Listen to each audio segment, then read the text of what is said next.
even during this pandemic, 99% of the students that graduated this last year had a job. You just heard Professor David Reibstein of the Wharton School of the University of Pennsylvania. In today's show, we discuss the overall impact of college in our communities. We also talk about student loan debt, what's good debt versus bad debt, and what it would look like if we had free college education in the United States, what the benefits and consequences of that type of system would be. And then both share their opinions about how to dive into higher education and find your unique career path. Welcome back to the Our 2 Cents podcast, the show where your local professionals sit down with an array of guests to hear their story and impart some wisdom for both business and life-improving skills. This is your place to hear business and community leaders discuss relevant topics that matter to you.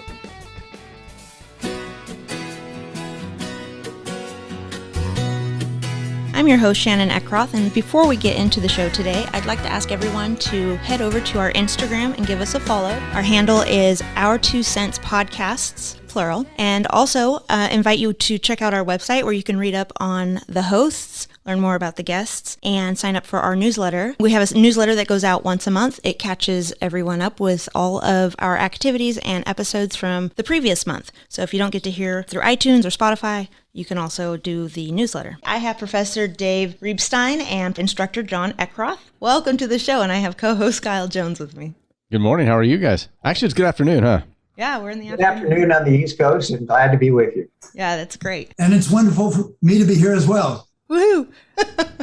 It's weird watching people while you're having a podcast. Anyways, today we are going to talk about education, college, the value that it has, and maybe alternative routes that people are going towards, but being equally as successful, at least in this culture and environment. So we have Professor Reibstein is from Wharton School of Business, and Instructor Eckroth, John Eckroth, is from Portland State University. Can you both, one at a time, give a little bit of bio about yourself, or a little bit of back information about maybe what you teach and a couple of details? Start with Dave.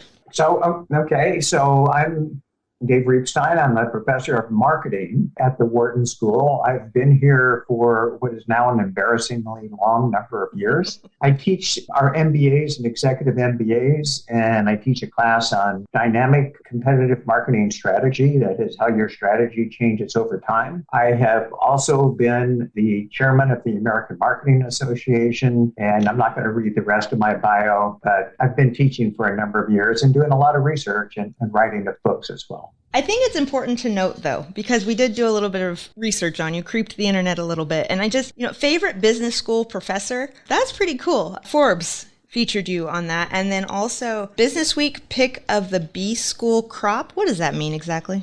So it just means they flipped a coin, and somehow they sort of picked me, and that was it. So that was good, and it was something that made my mom proud, but come on. Right. Okay.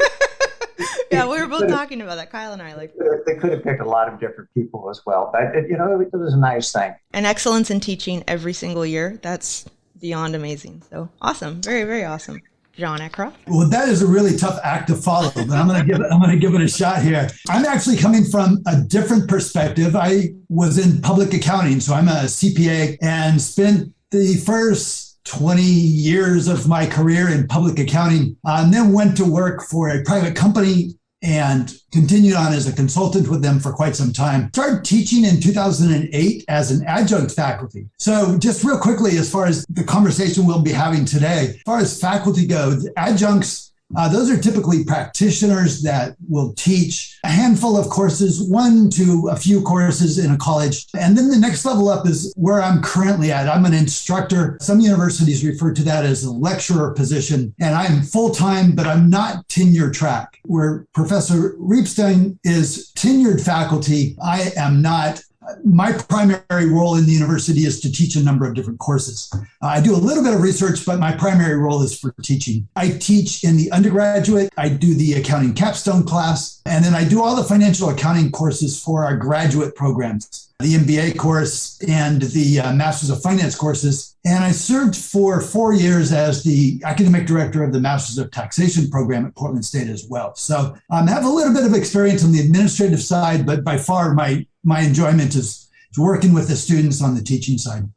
So when Shannon asked, hey, do you want to host this episode with me? One of the things that was kind of intriguing, and I know we're going to get into a lot of specific questions and topics, but the idea of getting a formal education, going, the formal route versus kind of the hard knocks route and either building a business or starting a career. And that's always been intriguing to me because I've kind of worn both hats personally. I went to law school. I had to take the bar. I did that route, but that prepared me nothing for the business of opening my own practice. And so I've kind of been able to play in both worlds a little bit. And so I was curious as to get some of your guys' intake as to, we're interested in learning about your opinions with respect to schooling versus the School of Hard Knocks or School of Life. And if I could interject right there, because I've heard, so John Eckroth's my dad. If anyone didn't catch on to that point, we're related. Just to say that out loud. But we're a very small world because that's not a common last name.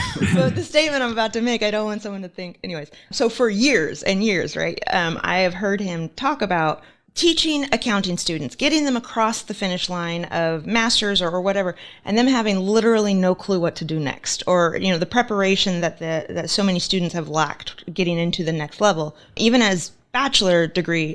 We've talked a lot about that the students just first coming in, and then you still have that confusion or that sense of being lost when you're doing the master's programs as well. As maybe they have a strategy or a plan, but some people are just walking the walk. What kind of input do you have? And then Professor, you as well. Well, I'll just tell you, as far as Portland State is concerned, most universities, and certainly Penn would be in this category, but what they're going to do is they're going to serve the students, if you will, with the formal educational requirements, but then through internships and through job placement and so on, kind of build that passageway or conduit into a successful career. It takes a significant amount of resources, but that's one of our goals, is to give them the academic training that they need, but then also give them those practical tools that they're going to need to transition into that career. And that's actually what my accounting capstone class is all about, actually. It's taking those students and giving them those practical tools, if you will. Now, whether all students take advantage of that, that's a whole nother question.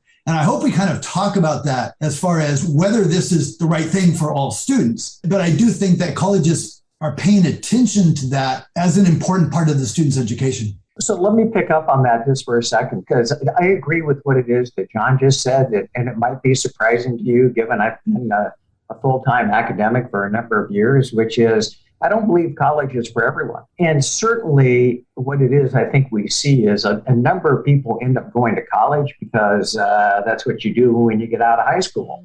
I go to college. In general, I think it's a good thing. In general, I think it gives you a little bit more grounding. And I also think it does some socialization for you as you get away from home and start to figure out how to live outside of the house. But in terms of the formal education, not everybody knows exactly what to do with it. And that education isn't necessarily something that, I got that training and now I'm going to turn around and apply it. Because so much of the basic training is we're going to train people in the humanities, or I took a chemistry class, my first year in college. I have no idea if I've ever used it. I don't think I ever have, even though I've memorized the periodic tables and so forth. It sort of teaches you some ways of how to think and gives you a foundation. It also provides you some perspective of possible career paths that one could pursue. That may not be something you get in high school. And so it's good to have that panorama of opportunities that are there. But certainly it's not for everyone. You said, with chemistry on your schedule, did you know what you were going to do? Or what was your goal or your game plan when you entered college? When you grew up, what did you want to be, so to speak? I still don't know the answer to that question. So when I started college, I had no idea what it is that I wanted to do. And I took some classes here and I took some classes there. I have 2 undergraduate degrees because I didn't know what I wanted to do. And so I have an undergraduate BA, Bachelor of Arts, in political science and in statistics. And it was because I was interested in political science and I was very, very good in math. I also got a BS.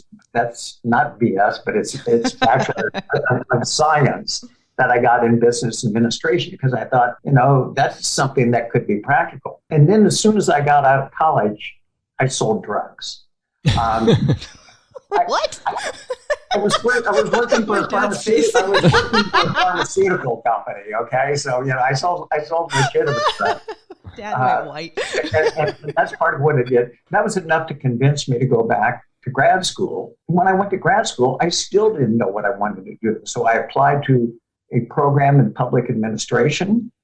I applied to an MBA program, and I applied to law school. And not knowing what I wanted to do, I got into a joint MBA JD program. So I studied both law and business when I was in grad school. Then some opportunities opened up. I went and got my PhD, and I figured more education's good till I figure out what I want to do when I grow up. I just want to interject there real quick. So you don't have to answer if you don't want to, but were you in a situation where you were working and able to pay off all these school ventures, or was this a large loan you had to take out? And I want to kind of go back to where you were saying about not everyone needs to go to college. And I think we're starting to look at it more from an economic standpoint. And so I'm kind of curious if you thought about that during that time. I think next year I may be paying off some of my student loans. Wow. I ended up taking out loans, and actually where I chose to go ultimately for my graduate studies was somewhat dictated by what type of fellowships and internships were available at that time. So I could not afford to be paying for it just out of pocket. Did you take out a bunch of loans? I took out loans in law school, but not in undergrad. But the thing is, when did I graduate college? In 1999. So it has been a while. But I went to UC Santa Barbara, and the tuition was very affordable at the UC schools for in-state students. Now the cost of education inflation is kind of the topic on everyone's mind right now with the economy and gas prices and everything else. Just, October inflation is higher in 30 years, but education inflation to me is through the roof, because education, at least at UC Santa Barbara, when I went in 1995 to 1999, was extremely affordable. Now, not so much. What do you Just think? call him Dad. I know you want to call him Dad. I don't know what to call him. It's going to be easier. I'm sorry. Dad, because in my life, you had gone to school multiple phases of life. The journey that you had, I know. Well, let's just say, so getting pregnant at 18, right? There was go time. It wasn't really time to try a lot of things. And how I know that affected your life in the sense that it gave you a direction very quickly based on what family was already doing and your familiarity and your interest. But I also know, though, you went to the School of Theology. So maybe you could talk a little bit about your journey. I think this kind of gets at the crux of one of the issues that we're talking about. I knew what I wanted to do when I went to college. I wanted to be an Old Testament professor. Yeah. Okay, quite clear. That's what I wanted to do. However, as Shannon alluded to, having a family very, very young, those interests and opportunities, shall we say, kind of flew out the window. The issue was you got to make money fast, and you got to make enough money to pay for this family. And I think a lot of our students are facing this kind of situation. So in my case, I fortunately had the interest, capacity, whatever you want to say, family support, all the above. And I was able to get an undergraduate degree in accounting. Accounting was certainly not my first choice. And even to this day, most of my students like accounting far more than I do. But it was something I could do, and it was something that would open doors and would provide what I needed. And then I was able to go on, and 5 years into it, I was able to go to USC and get a master's in tax. And during that period of time, I spent some time at the School of Theology, thinking still about Old Testament. But of course, as I always say, there was a lot smarter people there than me, and they weren't getting jobs. So, okay. Stay as a CPA. Don't be an idiot here. Stay as a CPA. But then I went on and got an MBA, and then got a doctorate in business at a later point. But at each stage in my world, I didn't feel confident enough that I could take out loans. And so I just kept working until I could pay my tuition, and I just paid for everything currently, even the doctorate, all the way through. So I never did take out loans, but it slowed down the process significantly. What I do want to open up this question, though. Right now, whether you're a high school advisor or you are a advisor, say in Portland State School of Business, what you're trying to do is you're trying to get students right out of high school into college, and you're trying to get them that 4-year degree. Boom, and you're done. Whether or not it's right for the student. What I've encouraged people to do, and this isn't a very popular topic in my circles, I actually encourage people to wait until they have an interest in what they're doing and have some idea of what they might want to do. Right now, people are paying an average of $35,000 a year to go to college. It's interesting to me that, okay, that's $140,000 over the 4 years. When was the last time anyone sat down and made a $140,000 purchase without thinking of whether it's something they want, or something that's right for them, or something they're interested in, or something they can make money at? It seems like we're doing students a disservice since we're now at $1.73 trillion of student loan debt in this country, why are we pushing everyone? Why are we making everyone go so fast? And the last thing I'll say is I actually will say this to students, because you got all these AP credits from high school. So you get into college and you're halfway through, and you're 18 years old and you're halfway through college and you graduate at 20. I keep telling them, you're going to work till you're 85, right? Why are you in such a hurry to get out there and get started? Why don't you spend some time working, figuring out who you are, what you want to do out of life? And then once you start to have an idea, then go and invest that money and do it in an area that you can actually get a return on that investment. So let me jump in and say I agree in part with what John says. And there's part of it I don't agree with. I mean, the logic of what John says, I think it is very, very, but one of the advantages of college that I was referring to is you get to see an array of various different fields that you may not have had a chance to see anywhere else. And so, rather than take a job when you get out of high school and end up doing that work and having a limited scope of what's there, going to college and meeting with other people that have had other sort of experiences, but then also seeing chemistry and going, I don't want that, or hey, that really does interest me, or that theology stuff that, wow, that's something I could be interested in. I think one of the advantages of college is having the potpourri of various things to sort of get exposed to and see what it is that you like. John said, why go and spend all that money and doing everything before you have an idea what you want to do? I sort of view, I want to go and taste everything on the menu, before I decide, no, this is the thing that I really, really like. I see advantages to both. So let me dive in, and I don't disagree with what Dave's saying for sure. But think about it this way. My younger son wasn't exactly positive how fast or far he wanted to go.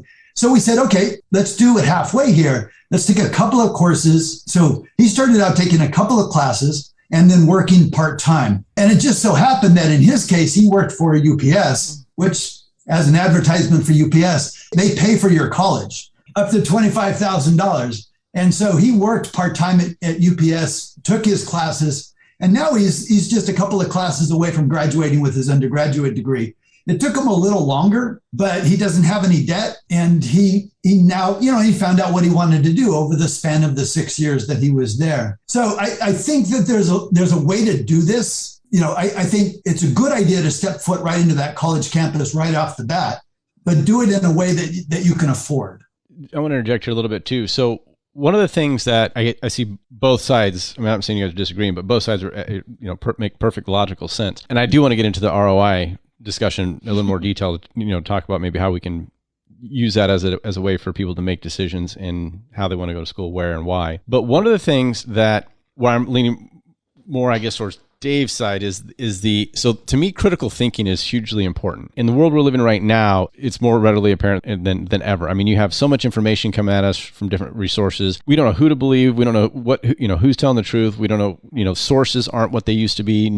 Journalism isn't what it used to be. And so being able to think for yourself critically is hugely important. And I don't think you get that without having that college experience. So my 2 cents, no pun intended, would be we need to either start implementing some of that thinking in high school with the curriculum we're teaching in high school, or have more focus on junior college, or maybe getting that AA and using that time as, because that could be done relatively inexpensively, teaching that critical thinking, and then going to more what along the line of John is saying, okay, now what do I want to do? Take my time. Do I want to spend the money going to this 4-year university? Do I want to, or, maybe do I want to get my certification in welding, or whatever you want to do with your life and your career? But I think it's really important, and I don't want to overlook that critical thinking. We don't want to have a large portion of our population who doesn't think that critically, and I don't want to expand that. So what do you guys think about that? I don't disagree with that. I also want to add, and you sort of teased a topic you wanted to get into, of thinking about ROI. And I don't know if you're ready to jump into that right now. Yes, Kyle. Absolutely. Then let's do it. Let's define what we're talking about when we talk about R. Typically, when we think about it, we're thinking about, okay, what was my income before I went to college?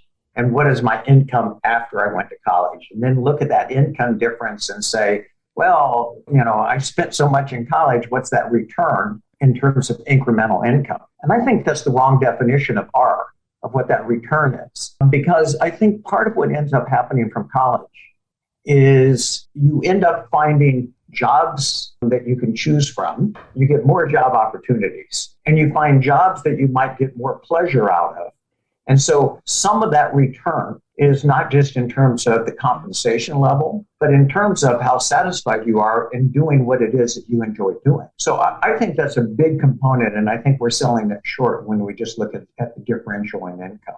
I can relate to that. And again, I think that's one of the real advantages of going to college is having more opportunities when you get out of college. And we can't argue with that. I will tell you, and by the way, my experience, the entire time that I've been teaching grad students. We're having a lot of discussion about undergraduate education. I've been teaching grad students, but I will tell you, even during this pandemic, 99% of the students that graduated this last year had a job, and most of them had multiple opportunities to choose from.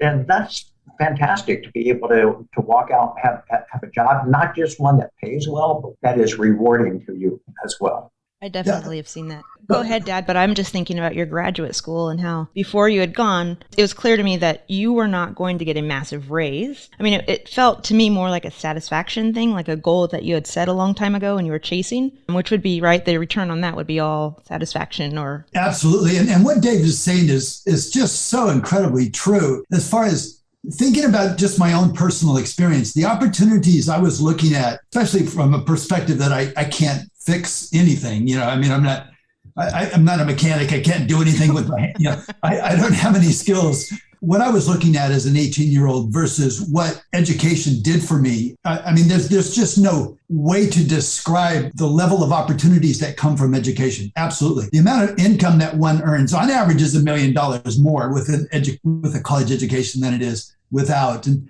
throughout a lifetime and so on. Both the opportunities, the enjoyment, the satisfaction, all of those types of intrinsic qualities for sure come from your education. The only thing that I'm getting at, and again, I'm almost exclusively focused on undergrads here, and Dave's university, the University of Pennsylvania, is in the top 10 universities in the United States, and maybe in the world or whatever. I'm coming from the public university perspective where 40% of the students drop out. And that's the part that frustrates me the most. The fact that more than a third of our students are going to spend a fair amount of money, get in there and essentially walk away with nothing. That is really discouraging when you think we need to have some kind of way here where rather than just rushing into that environment, it definitely is true. Critical thinking skills, opportunities, and all that are there for them only if they're able to benefit from that. And so we need to do a better job at making our students ready for that opportunity of education. And that's beyond my skill set, as far as how to make that happen. But just kind of, looking at that and saying, are you ready to go to college and benefit from this amazing opportunity that's in front of you? If you are, this is the place to be. If you're not, let's do it part way, or let's do some other approach. And that would be my conversation. I think that's an important distinction. And it looks like, Dave, you were wanting to comment on that when he was giving praise to your university. But I think that is a distinction one can easily make, even, or is readily apparent to me, even though I'm not involved in any universities. But I know we have one here right behind us, Cal State University of Bakersfield. It's Cal State School, not a UC, different tiers. But you see the student population there and their matriculation rate, and not a lot. I don't want to comment on statistics. I don't have no statistics. I don't have any information on. But I can imagine a lot of people are wasting a lot of money at that school as well. Let's also bring up one other aspect of going to college, which is, if you think about going to your high school, most of the people that are in your high school are in your local community, and it's relatively homogeneous. And one of the great advantage of most universities is you get a cross-section of various different walks of life, and how much so that differs by, one community or one university versus another. How enriching is it to suddenly meet people from a different culture, or meet people from a different state or a different country, and who may have come from a different economic system, and being able to hear things from that perspective so that we can have a better grasp of the world around us. I think that's just, again, a tremendous advantage that one has from going to college. And so I've got some embedded interest. I've got a narrow perspective. I've spent the last many decades at a university. I think, that again is another advantage that we can't discount. Absolutely agree. I think everyone that has the opportunity and has the interest to go to college, my hope is that they do go to college. Your exposure to different types of people, it opens up the entire world. In addition to that, what it does is it brings people together, that are motivated. It's interesting when you think about it. It's like nothing I teach is so brilliant that it can't be read about in a book or even on a YouTube video nowadays. So why do people spend the time and energy to come to a university to learn? I think what happens is that, if you have a relatively good faculty, they increase your excitement. They bring you together with other people. That increases and essentially the efficiency of learning. It opens up thoughts and that you wouldn't have otherwise had. And it puts pressure on you to perform at a level that you wouldn't have otherwise done. I have to have 40 hours of, I have to have continuing education for my license every year. Kyle would have this same situation. We have multiple ways of getting that continuing education. If I was to do a self-paced kind of type of educational tool, I can do that very easily. I rarely will subject myself to a university level course because it's tough. It's hard, but I learn. So there's different ways, ways out there to learn, to gain knowledge, to gain experience, the school of hard knocks, if you will. But as far as efficiency and getting that accomplished, the university setting is unparalleled. And there's really no way to duplicate that outside of that environment from my perspective. As an example, my brother Josh, 3 years younger than me, he is a professor at Stetson School in Florida, computer science. And his route or his roadmap to success was very, very different than mine. He also got there a lot quicker. So without me going to college, it was definitely a fish out of water, trying a million things, and most of them being terrible, right? That's how I figured out, don't want that, don't go there again. But it worked, and I'm pulling it together. But I think about Josh, and although I know his education was very challenging, to me on the outside, it looked very easy compared to what I was, the mud I was running through, I guess. But, he went all the way through, just like both of you, but he seems like he did it very quickly. And I know it was not easy for him, and it wasn't quick to him.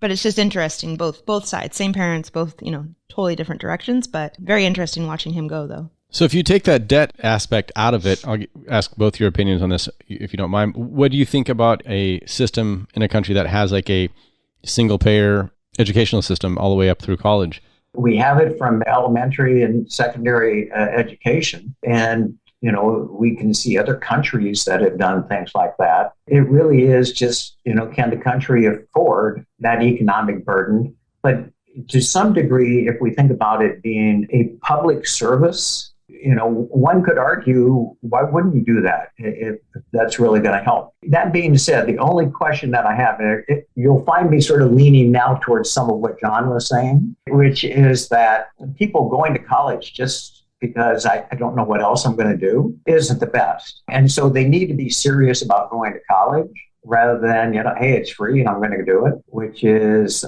some of what it is that would end up happening. John?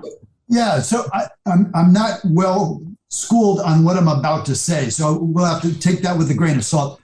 But it's my understanding, like in, say, European countries, where you may have education provided for students, but essentially at some point the students will test into various tracks. So in other words, there may be a more practical approach versus the more academic approach, if you will. So to respond to your question, Kyle, the only way that I think that would work well, and it might work very well, is if there was, not just an accounting track and a marketing track and a philosophy track and a history track, but that there was a track plumbing and an electrical, not electrical engineering, but actually being an electrician, being a mechanic, being a plumber, where there was those skill type of education as well would be included, and people could pick and choose. A lot of people have incredibly successful careers as an electrician, but that's not something we consider when you're talking about the university setting. I would like that to be broadened if we were to do some guaranteed education through the bachelor's degree or something along those lines. Adding in some type of vocational aspect to it. Vocational, right. Yeah, and this is a frustration of mine too. My wife's an elementary school teacher, so I have to be full disclosure.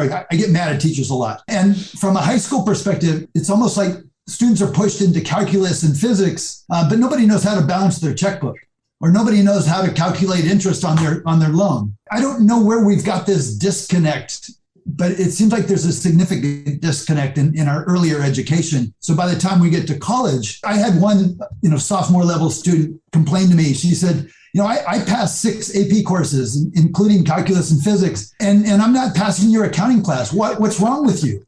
What's wrong with your teaching?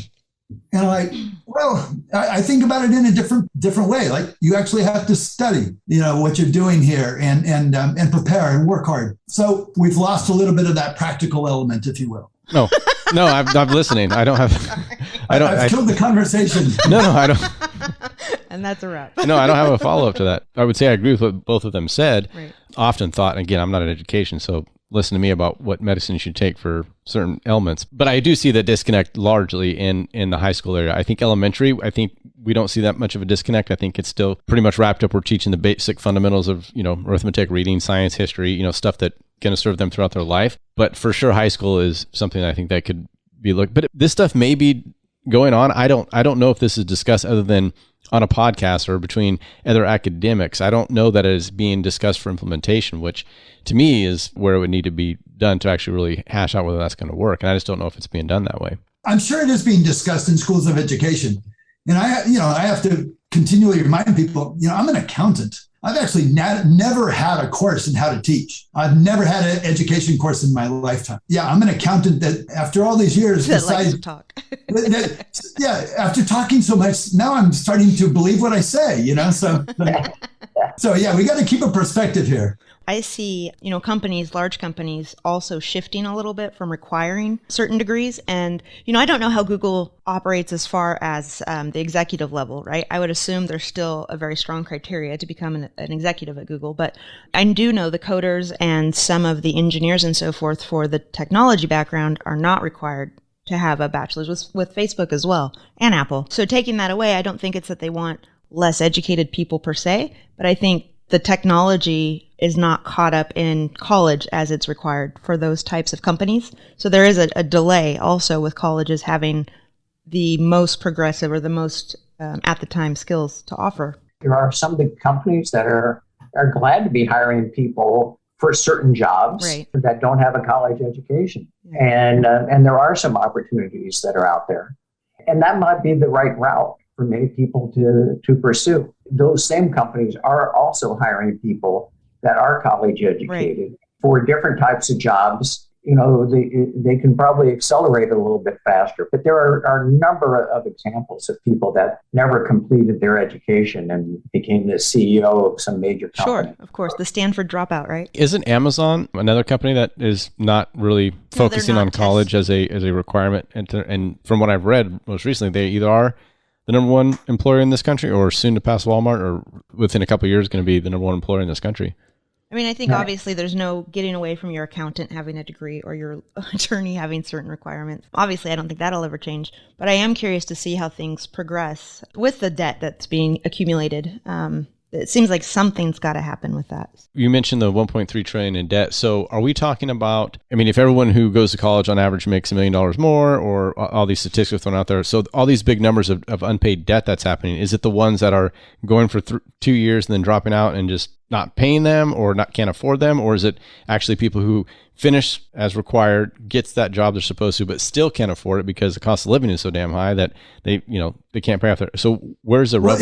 It's all of the above. It's students that have dropped out of college. They still have that student loan debt. Some people gone all the way through, have incredible jobs, and they're just choosing to pay that debt off over time. Yeah, it's all of the above. It's just the student loan debt is continually climbing, now at $1.73 trillion. So I looked at these statistics before our talk, of course. It's like $37,000 per student on average. Okay, wow. And about a third of the students use student loan debt to finance their education. In my view, if you're going to be a CPA or you're going to be an attorney, That's an excellent return on your investment from a purely financial perspective. If you end up working at Starbucks after spending $50,000 on your college, that didn't turn out well. It all depends. And that would be, from my perspective, I would encourage students to think about, as they're, halfway through their college, think about what that earning potential of that desired job is when you're taking out your student loan debt, especially for those latter couple of years. Once you've kind of figured out what you want to do, is that job going to be able to pay your bills? And again, I'm talking about students like myself who are not coming from wealth, who don't have, significant resources behind them, and they need to make things happen fast. I think it's something to think about. I'm just a marketing professor, and John's the accountant here. But I do want to, sort of edit one thing that I think was inferred in your question, Kyle, which is this is not $1.75 trillion of bad debt. This is borrowed money that students have borrowed in order to go to college. And hopefully, and the expectation is that most of them are going to end up paying that back. And you could compare that to, and I don't know, John, if you have the statistic of what credit card debt is, but I suspect much greater than the 1.75 trillion. I think so. People are using other people's money to buy things. And one of the things that people are buying is education. Just because it's debt doesn't mean, we've made some big mistake. Yeah, and it's also a political hot button topic right now, right? One side wants to forgive debt, one side doesn't, how much. And so I that number gets tossed around, and I think you're probably right. It's meant to infer like, this is bad debt we have to, erase. Otherwise generations are going to be lost forever. But, I think that's more of maybe a scare tactic to bolster the position of wanting to maybe forgive a lot of student loan debt. I guess the true statistic would be how much of that 1.73 trillion is actually bad debt versus just debt, which we all have. We have debts on our homes, right? We have mortgages, we pay them off, and that's considered good debt, right? So I think that would be a distinction that would be worth noting. Recognize that a large number of schools are basically having a graduated tuition. That is, tell me what your family income is, and that's going to say something about what your tuition is. And for those that are at the lower income level, there's a large number of colleges that are offering grants or reduced tuition or free tuition. And so it's not like everybody's paying the same amount. And a good portion of that debt is being taken by those people that come from some family income that could afford to pay that off over time. I always thought one practical way is, which I, as an attorney, I never understood why, that one of the only things that you can't discharge in bankruptcy is student loan debt. And, to me, that would be a easy fix to the problem of people taking out debt maybe unnecessarily, is if you can discharge that debt, right, maybe the lenders would think twice before handing out money to everyone wanting to go to college, maybe without a plan, or maybe who's have really no desire to be there, or not making a good investment. So for me, that would be something worth discussion and researching, is, let students discharge debt. If they have to file bankruptcy, let it go. Well, I think that's actually a super strong point, as far as, just anyone can go to college. They can apply for the grants. They can do those things despite how determined or committed they are to the process. I've known, in running, I was in staffing for 7 years and saw so many people that had started and stopped college and had debt and all the things. And there is no qualification process. I mean, if you can get into college, you can get in debt. Right. And that just seems off. Just to throw in one other element to this, I suspect that's because of an equity perspective. So in other words, rather than have that student submit a loan proposal, and that proposal there would be an equity element there, that folks with less resources behind them would have less opportunity to get those loans. We haven't gone down that path, but that would be an element to have to be considered. Well, at least worth discussing, in my opinion. And Kyle, I want to pick up on this, okay, declare bankruptcy and write off your student debt. So just think about what dominoes fall from that, because is it the banks, is it the universities that made those loans? And somebody's going to pay for it. So I think we need to think through sort of those aspects as well. But I think that gets to the point of the bad debt, right? I mean, if you've if you've finished college and you have $140,000 in debt, but acquired a great job making $90,000 a year, you've been doing it for 3 years, you have a home, you own assets. Well, that's not a person who's going to typically file bankruptcy, right? To get rid of that debt that they can pay and afford. It's just a way of getting rid of the whatever percentage of that 1.73 trillion is bad debt. People who spend 3 years at college, drop out, and are working somewhere for $15, $16 an hour, and that's not going anywhere else. Like, why can't that person bankrupt that bad debt? I mean, we let businesses and individuals who take out loans to, start a new TCBOA yogurt or whatever they want to do. And if it doesn't work out, we let them discharge that and move on and have a clean slate. So why can't we let students who make a bad choice or bad decision do that? They do the same thing. I totally hear that. I'm just saying, recognize the ripple effect of, who eats those costs, and let's just take universities and say that 10%, 20% of their tuition dollars don't end up actually getting paid. They end up being written off. Then are we going to start seeing some universities go bankrupt? I'm kind of saying it tongue in cheek. I do understand the dominoes that may fall from that. But I think when you try to have something that's quasi-private and quasi-public and you're intermingling, it's not really clear cut, because in strictly the business world, if an entity needs to go bankrupt to clear its debt in order to move on, well, sometimes that's really the only way to go. And so, but at the same time, you're not really talking about someone's education and future and the issues of equity that you brought up, John, about wanting everyone to have the same opportunity to better themselves. So you're mixing kind of two worlds that don't really fit in the box that neatly. But nonetheless, it's something that you kind of have to consider. We kind of wrap up each podcast with a set of rapid fire questions. So we have 3 usually for the podcast, but so I will say, Dave, if you could recommend one book to a high school student to prepare them in life in general, what would that book be? So I would strongly recommend reading Jeff Bezos's biography. Oh, wow. It was written by Brad Stone, and it's, I think it's called The Everything Store. It's about Amazon, but it really goes through and talks about the life history of Bezos. Mm-hmm. And I think it's an amazing book, and I would recommend that. All right, John, you have a aspiring potential college, now in high school student, come to you for advice with respect to whether or not they should apply for college. What would you tell them? I would start to talk to them about both their level of interest, intensity of interest. Have they started to consider different possibilities? How engaged are they in their own education? How engaged are they in their own future at that point? Do they have an acute interest in learning more? Are they intellectually curious? Trying to get at this sense of whether or not you're ready, if you will. Those are not absolute requirements, but I think that the educational, I think in order to benefit from the educational experience, having those types of attributes can make a significant difference. Okay, Dave, I'm curious if you have children, and if so, I'm sure they're a little bit older, and what path did they take? So I do have 2 children, and both of them had the opportunity to go to the University of Pennsylvania because they are smarter than me and were able to get in.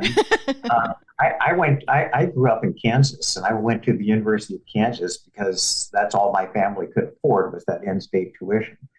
But I recommended that they go away.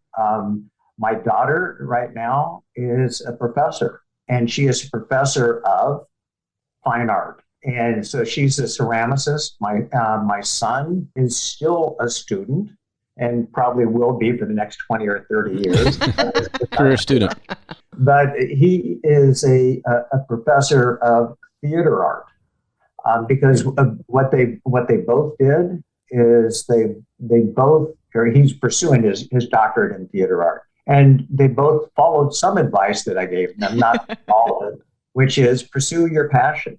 And that's exactly what it is they're doing. I hoped you would say that, and I love you saying that. I just had a long conversation with my brother about his peers in academia, and he feels like everyone that is super successful at his college, they are children of professors, of professors, of professors, and it just seems to kind of run in the blood of professors to have professor children. So I was curious about that. Now, John, my last one for you, it's actually a one-word answer. Beatles or Rolling Stones? Oh, brother. Oh, that's a slam dunk. Yeah, Beatles, definitely Beatles. He loves the Beatles. Yeah, Let It Be. When I'm 11 years old, I bought my first record, Let It Be. It's been my song ever since. So yes, absolutely. You're welcome back on the podcast anytime. That is the correct answer. Super awesome. Okay, well, thank you super much for joining us. It was a great talk. Yeah. Okay, thank you very much. Thanks for having me. Appreciate it. Thank you, guys. And thank you. I've enjoyed listening to you all very much. So I really appreciate the opportunity to be on. Yep, he's an avid listener. Yeah. While he runs. Yeah. Oh, Dave, do you run? Oh, what? Do I run? Yeah. Slowly. But I've completed 3 marathons. I knew it. All right. Yeah, so is he. Well, how many have you completed? I don't know, 20 something. Yeah. But I'm training for next year's Portland. We're back without masks again. So now I made it public. Now I have to do it. But, Wow. Yeah. but it is one of those. You didn't ask me how many marathons I started. I completed 3. That's fantastic, Dave. It's just not something you hear from a lot of folks. And so I'm sure your students benefit from that level of excitement and and enthusiasm as well. I do, even if they don't. So you know what? All right. Cool. Well, thank you very much. Drink your pickle juice, and we will talk soon. Thanks, guys. Bye. Okay, thank you very much. Bye-bye. This show has been brought to you by the Law Office of Kyle Jones, Troy Burden with the Lynn Company, CPA John Duffield, Scott Hansen, real estate lender, broker, and investor, and Eckroth, LLC, a sales and marketing agency. You've been listening to the Our 2 Cents podcast. Check out the show notes for links and more information about the show. Also visit our website at our2centspodcast.com or check us on Instagram at Our 2 Cents Podcast. If you enjoyed this podcast, please subscribe.